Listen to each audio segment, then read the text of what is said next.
Hello everyone, for today's video, tuturuan ko kayo kung paano mag-unregister ng GCash sa ating mga smartphone. Step-by-step tutorial.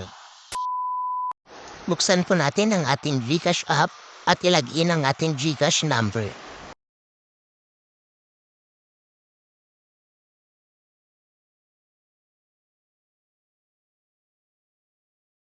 At nandito na nga po tayo sa ating homepage ng ating GCash. Pindutin lamang po natin ang ating profile na makikita po sa kanan. Susunod naman po pindutin natin ang ating setting. At pindutin naman po natin ang account secure.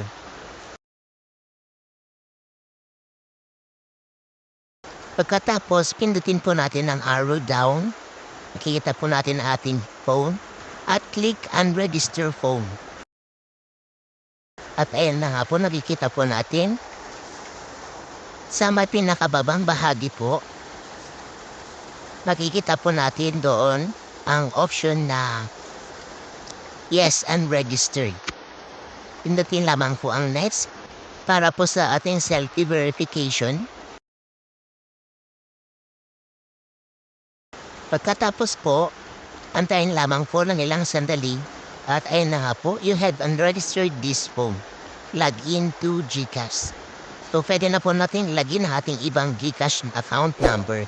So, ganyan lamang po kadali. Please like, subscribe, and share na rin po. Thank you!